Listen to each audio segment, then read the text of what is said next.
YTN 라디오 신율의 뉴스 정면 승부.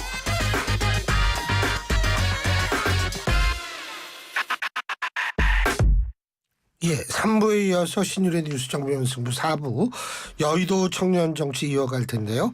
지금 이 자리에는 이승환 전 청와대 대통령실 행정관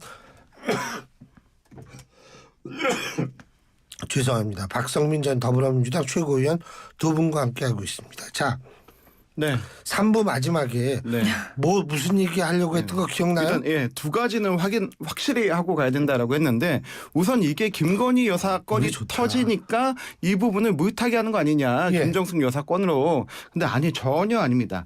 작년 12월에 이종배 서울시의원이 김정숙 여사 건에 대해서 11월일 거예요. 12월에 11월 아니에요? 네, 12월에 했어요. 12월에 고발했어요. 예. 고발해서 이게 1월에 형사 1부로 배정이 됐어요. 그리고 또 작년 12월 6일에 서울의 소리 백운정 대표가 이 최재형 목사하고 같이 했다는 이 백운정 씨가 이 부분을 또 고발해가지고 형사 1부에 같이 배당이 됐어요. 지금 두 가지가 같이 수사되고 있는 과정 가운데 이런 내용이 나오는 거라서 이거는 여권에서 뭐 물타기 하기 위해서 전직 대통령 이렇게 뭐 들이쳐내는 거 아니다. 이 부분 절대 아니고 수사의 과정 중에 나오고 있다라고 하는 거고요. 또 하나가 이게 이 윤건영 의원부터 해서 야권에서 하는 얘기가 어떻게 정상 외교에 쓰여진 비용이 공개될 수 있느냐. 식비 6천만 원 쓰인 거 예비비 쓰인 게 어떻게 공개될 수 있느냐. 이거 이렇게 썼으면은 너희도 예비비 까봐라. 대통령 순방에 대한 예비비 들어간 거 까봐라라고 하는데요. 이거는 내용이 완전 다릅니다. 김정숙 여사 이거는 김정숙 여사가 간 거는 정상 외교가 아니죠. 첫 번째. 정상이 아닌 사람이 대통령 전용기를 타고 가서 문제고요. 그리고 이 예산이 대통령 순방 예산으로 간 게 아니고 문체부 예산으로 간 겁니다. 문체부가 예비비 투입해가지고 그 문체부 예산으로 갔기 때문에 문체부는 국회에서 요구한 자료에 대해서 답할 의무가 있고 그렇기 때문에 식비라든지 여기서 뭐 항공 여유비라든지 이게 나가게 된 거죠. 이게 다시 얘기해서 청와대나 대통령실이나 외교 예산으로 나간 게 아닌 걸 가지고 우리 정상 외교 예산을 깠으면 너희도 까라라고 하는데 김정숙 여사가 정상입니까? 절대 아니지 않습니까? 장관의 수행원 자격으로 간 거지 않습니까? 그렇죠. 네. 그렇기 때문에 이거는 문체부 예산으로 된 부분이라서 공개된 것이지 이 부분을 다시 그러면 이번 정권도 까라라고 하는 거는 정말 아나무인적 행태라고 보고요. 중요한 거는 정상이 아닌 사람이 정상인 것처럼 대통령 전용기를 타고 정상의 예산도 아닌 문체부의 예산을 가져갔다는 게 문제인 거죠. 그러면 정상인 것처럼 정상인 척을 하고 갔는데 모디 총리가 왜 만나줍니까? 그리고 김정숙 여사의 연설을 왜 전국에 생중계를 해주죠? 그리고 왜 인도를 방문하고 나서 한인도 관계는 더 좋아지고 한국의 역사가 인도의 교과서에 실리는 외교적 성과는 왜 나오는 거죠? 국민의힘의 주장에 따르면 김정숙 여사는 그저 국빈 또는 국가 정상인 코스프레를 했다라는 것인데 그리고 그 심지어는 특별수행원이라는 그 단어를 문제 삼으면서 김정숙 여사는 자격이 없는 사람인데 굳이 기타로 들어가서 간 것이다 이렇게 얘기를 하는데 말이 안 되죠. 아니 영부인이 정부에서 공식 직함을 가지고 있지 않기 때문에 특별수행원이라는 그 단어를 쓴 것이고 그리고 김정숙 여사 자체가 방문하게 된 경위를 지금 국민의힘에서는 계속 인정하지 않기 때문에 저는 이런 평행선이 벌어지는 거라고 생각하거든요. 왜냐하면 저 여기까지 좀 말씀드릴게요. 왜냐하면 문재인 대통령께서도 오늘 밝히셨지만 계속해서 인도 측에서는 문재인 대통령의 방문을 요청을 했다라는 겁니다. 그걸 만나서도 요청을 했고 그 뒤에도 요청을 했는데 그게 불가한 상황이다 보니까 한인도 관계를 고려했을 때 누가 가는 게 맞겠느냐. 최대한 고위급을 보내는 게 맞지 않겠느냐. 그런데 심지어 그 허응우라는 그 사람 자체가 가지고 있는 특수성이 있다 보니까 영부인이 가는 것이 맞지 않겠느냐. 이런 여러 가지 외교적 검토를 해서 가게 된 것이죠. 근데 제가 물어보고 싶은 게 하나 있는 게 예를 들면은 원희룡 전 장관은 남미 국가의 대통령 특사 자격으로 대통령 취임식에 참석을 했어요. 지금 공식 직함 아무것도 없죠. 뭐냐면 대통령이 특사로 임명을 하면 되는 거거든요. 그러면은 영부인도 임명을 할 수 있는 거 아닌가요? 특사로? 근데 뭐 사실 그런 디테일까지는 제가 알 수가 없는데 근데 원희룡 전 장관과 김정숙 여사 그러니까 영부인을 그 동일선상에 놓고 얘기할 수는 없을 것 같고 그럼 만약에 교수님께서 말씀하신 것처럼 당시에 이제 김정숙 여사의 인도 방문을 위해서 특사로 임명을 했다. 그럼 또 똑같이 얘기를 하겠죠. 버킷리스트 그 여행 가려고 대통령이 셀프로 지금 자기 와이프 임명한다. 아마 이런 외교적 비판이 있지 않았겠습니까? 비판 안 합니다. 특사로 임명하고 민항기 타고 가면 비판 안 합니다. 이제 와서 이제 저는 그렇게 얘기하는 거는 결과론적 해석이다라고 생각을 하고 어쨌든 결과적으로 김정숙 여사가 가서 정말 어디 관광지만 돌면서 투어를 하고 오신 게 아니잖아요. 그러니까 외교적인 행보를 하고 오셨기 때문에 여기에 대해서 문제 삼는 거는 좀 과하다라는 생각입니다.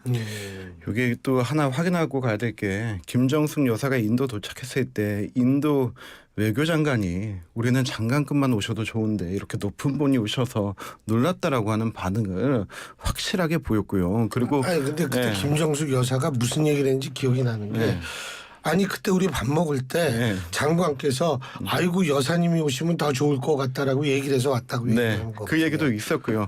그리고 이게 우다이프르데시에서 허황우 그 공원을 만드는 건데 이거 지자체 행사입니다. 우리나라도 내년 봄에 김해의 허황우 기념공원이 만들어집니다. 자 그렇다면 우리 여기에 인도 대통령 초청합니까?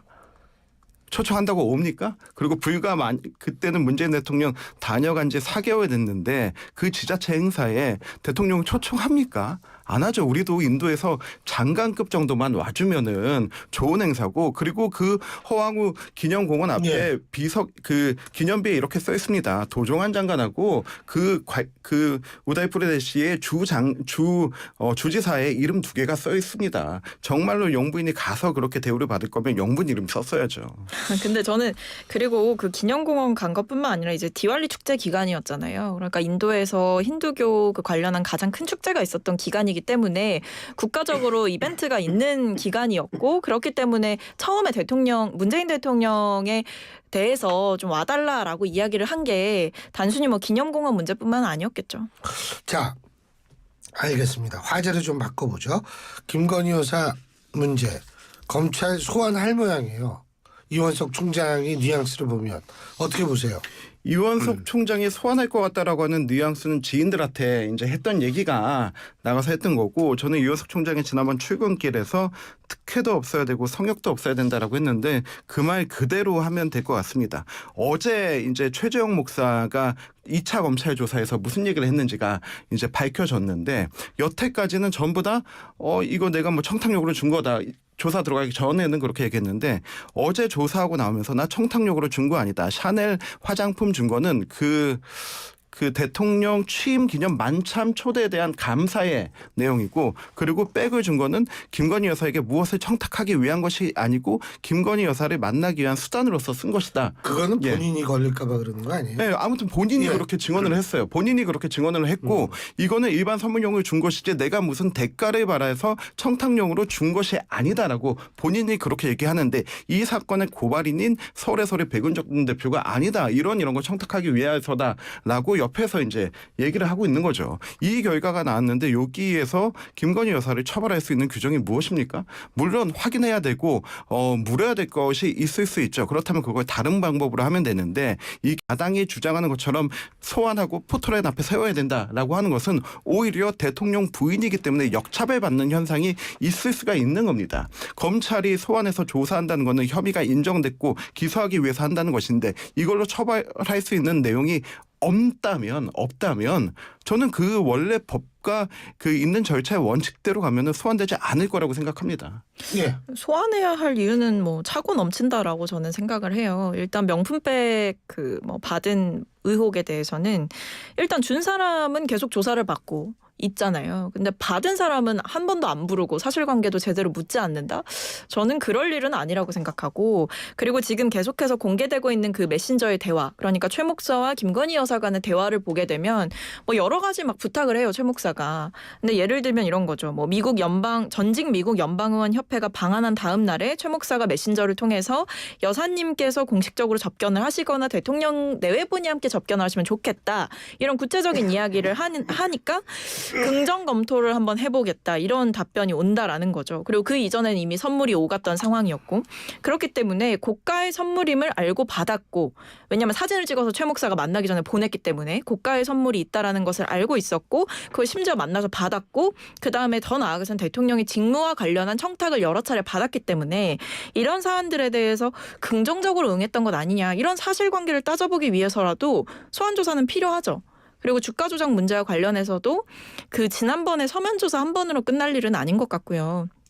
어쨌든 그 서면 조사를 했을 때 나타났던 그 진술서에서는 이제 본인의 일방적인 그리고 개괄적인 주장과 설명만이 담겨 있는 것이라 뭐 2차 작전 시기에 대한 내용은 상당 부분 적기 때문에 여기에 대해서라도 김건희 여사를 불러서 명명백백하게 관여 정도를 밝히는 건 검찰이 해야 될 기본적인 책무죠. 오케이. 네. 할 말은 있겠지만 다른 얘기도 해야 돼요. 이 기름 나온다는 거 윤 대통령 발표. 네. 이거를 두고도 얘기들이 많아요. 어떻게 보세요? 일단 축하할 일이죠. 일단 축하할 일이고 좀 여기는 여야와 어떤 뭐 정쟁과 이런 거에 상관없이 함께 좀 차분히 기다리면서 정말 축하를 하자라고 하는데 이게 맨 처음에 나오자마자 이 야권에서 국면 전환용 아니냐라고 하는 얘기가 나왔는데 아닙니다. 이거 가지고 국면 전환할 거면 총선 전에 했죠. 저는 총선 전에 왜 이걸 총선 전에 하지 않았냐고 가장 그 분노하고 있는 사람 중에 하나입니다. 그럼에도 불구하고 지재조사 끝나고 물리조사까지 끝난 상황에 보니까 표현을 들어보니까 지재조사가 청진기를 대보는 거면 물리조사는 물리조사는 엑스레이를 찍는 거고 이제 시추를 넣어보는 것은 이제 내시경을 하는 정도다라고 하는 근데 이게 엑스레이 판도까지 보고 발표했기 때문에 이제 와서 걸린 겁니다. 이 정도는 국면 전환이 아니고 역사가 전환되는 순간입니다. 그런 부분에 대해서 좀 야권에서 너무 조소하고 너무 이런저런 의혹들에 대해서 제기하는데 좀 차분히 기다려보는 게 가장 중요할 것 같다고 생각합니다. 아니죠. 우리 박성민 최고위원. 일단 차분히 지켜봐달라라고 하실 거면 왜 굳이 대통령께서 발표를 하셨을까라는 의문이 드는 거죠. 사실 산자부에서 이 정도 내용은 발표를 해도 되는 거고 뭐 산자부 대변인이나 장관이 그냥 브리핑하는 정도로 끝나도 될 일인데 속보 띄우고 대통령께서 이제 국정 브리핑 하시면서 총선 참패 이후에 첫 국정 브리핑을 하신 거잖아요. 근데 이게 아직 확실하지 않은 상황이라는 게 팩트지 않습니까? 그러니까 일단 뭐 탐사를 통해서 뭔가 있는 것 같다라는 생각, 물리 탐사를 통해서 있는 것 같다 추정했고요. 근데 다음에 문제는 이제 시추를 해봐야 되는 거고 시추를 한 뒤에도 뭔가 발견이 되더라도 이게 경제성이 있냐 없냐를 따져봐야 되는 문제가 있어요. 뭐 일각에서는 이게 20%의 가능성이라고 하잖아요. 시추 성공할 확률이. 그 정도면 높대요. 네, 그 정도면 높다고 하잖아요. 근데 또 전문가들은 어떻게 얘기하냐면 20%가 높은 게 맞다. 그러나 높다고 하더라도 그것을 이제 캐봤을 때 꺼내봤을 때 그게 진짜 경제성이 있는지를 알아봐야 되는 하나의 큰 관문이 남아있다라고 얘기를 하는 거예요. 그렇다고 한다면 아직 뭔가 이렇게까지 국민들께 꿈과 희망과 이런 것들을 막 주입시키고 부풀리기에는 아직은 너무 초기 단계가 아닌가라는 생각이 들어서 굳이 이 시점에 대통령께서 왜 이 단계에서 발표를 했냐라는 의문이 드는 거죠. 이게 만약에 문재인 대통령이 이거 발표했으면 어떻게 했을까요? 저는 헬기 타고 시추선 위에 내려가지고 감동적으로 연출했을 것 같아요. 뉴스 얼핏 봤는데 네. 문재인 정부 청와대에선 사실 우리도 거기 다 안다. 근데 이게 그래서 발표 안 했다 뭐 이런 식으로 얘기한 거 아니요, 같은데. 근데 이게 정말 원래는 2007년부터 시작된 게 맞고 그리고 석유공사가 이 6-1 광구의 조강권을 획득한 게 2020년 2월이에요. 문재인 정부부터 이어져 온 거예요. 오면서 그때부터 이제 지재 탐사와 이제 물리 탐사가 끝나면서 이제 와서 그 결실을 맺은 거죠. 이 결실을 맺을 어떤 희망의 단서가 이제 보이는 시점이죠. 그런데 맨 처음에 이게 첫날 발표하자마자부터 뭐 20%밖에 안 되라고 하는데 북해 유전 개발할 때 이거 가능성 3%였습니다. 금세기 최고의 유전이라고 하는 가이아나 유전할 때 16%였습니다. 20%는 굉장히 높은 겁니다. 그리고 여기에 뭐 10명밖에 안 되는 회사가 뭐 이걸 하냐 이런저런 얘기 있는데요. 정확히 12입니다. 예, 12명. 근데 저는 이 딱 12이라는 숫자를 보면서 교수님은 아실 텐데 90년대 영화 중에 아마겟돈이라고 있습니다. 그럼요. 브루스 윌리스 나온 영화. 거기에 우주 근데 대답하고 나니까 되게 기분 나빠요. 이게 나만 알 것 같으니까 물어보는 거 아니에요. 그 영화를 보면은 지구를 구하러 이제 시추 전문가들이 가는데 많이 가지 않습니다. 딱 10몇 명이 갑니다. 두 팀으로 나눠가지고 이거는 어떤 인력과 거대 기술이 인력이 거대하게 투입돼서 하는 게 아니고 정말 소수의 전문가가 핵심 기기를 가지고 하는 거거든요. 저는 딱 그 모델이라고 봅니다. 여기에서도 밝힌 게 뭐였냐면은 이거는 프로젝트형 팀이다라고 하고 이 대표가 한국 들어오지 않았습니까? 이제 본인이 밝히겠다고 하는데 이번 미국 지질탐사학회 회장하고 엑선에서 이 탐사 본부장 했던 분입니다. 그런 분을 이 지배 사무실에 인내하면서 막 이렇게 조서하는 것 자체는 저는 좀 피해야 하지 않나 그리고 합니다. 그쪽 분야는 원래 그렇게 팀별로 움직인대요. 근데 뭐 영화는 영화고 현실은 현실이죠. 그러니까 이런 얘기가 나오는 거죠. 이게 박정희 정부 때에도 어쨌든 그 박정희 전 대통령도 그때 원유와 뭐 가스 발견됐다 이런 뭐 석유 관련한 발표를 막 하셨고 그때도 정치적으로 굉장히 궁지에 몰렸던 시점이었고 근데 막상 그 해당 기름을 이제 파가지고 좀 분석을 해보니까 그게 경유 비율이 너무 높아서 개발이 중단되는 일이 있었어요. 그러니까 뭐 이게 완전히 똑같다 이건 아니지만 어쨌든 그만큼 이게 넘어야 될 산이 많은 작업이기 때문에 신중하게 지켜봐야 되는데 이걸 지금 국면에 대통령께서 발표하시는 것은 과연 정치적 의도가 없다라고 단정할 수 있냐 이런 의문이 들 수밖에 없는 거죠. 자, 이거 지금 우리 이승환 위원장 나와 계실 때 이건 꼭 물어봐야 돼요. 선관위 국민의힘 네. 거기 있잖아요. 네. 전당대회 선관위. 네. 어떻게 될 것 같으세요? 5대5, 7대3, 8대2? 솔직히 지금 선관위와 함께 그 당원당규 개정 TF가 같이 만들어졌습니다. 예. 그래서 이게 뭐 민심 반영 비율을 어떻게 할지 그리고 또 혹은 집단지도 체제로 갈지 지금처럼 단일지도 체제로 갈지는 그 TF에서 이제 논의를 하기로 했습니다. TF가 어제 첫 회의를 했는데 저는 개인적으로 이제 선관위원이기 때문에 그 규정된 다음은 뭐 말씀드리지 못하겠지만은 제일 처음부터 저와 함께 접목해서 제일 처음부터 얘기했던 게 5대5로 가자. 7대 3이던 5대 5던 큰 상관없다.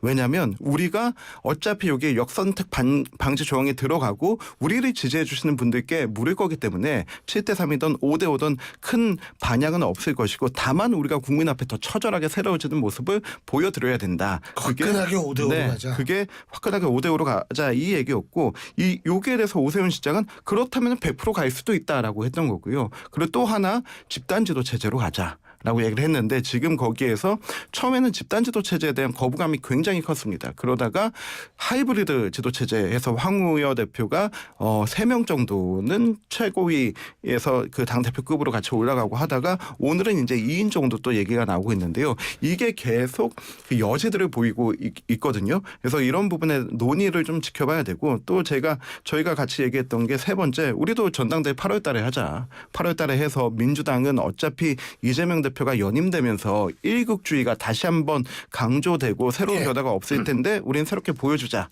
그런 얘기를 했었습니다. 이거 어떻게 해요? 4초 빨리 얘기해요. 100% 그러니까 민심 100% 아니면 어떤 비율로 하더라도 저는 어대안일 거라고 봐요. 어차피 대표는 한동훈. 그래서 결국에는 핵심은 집단지도 체제를 도입하냐 마냐에 있겠죠. 알겠습니다. 오늘 두 분 말씀 여기까지 듣죠. 고맙습니다. 감사합니다. 감사합니다. 지금까지 이승환 전 대통령실 행정관, 더불어민주당 박성민 전 최고위원 두 분과 함께했습니다. 나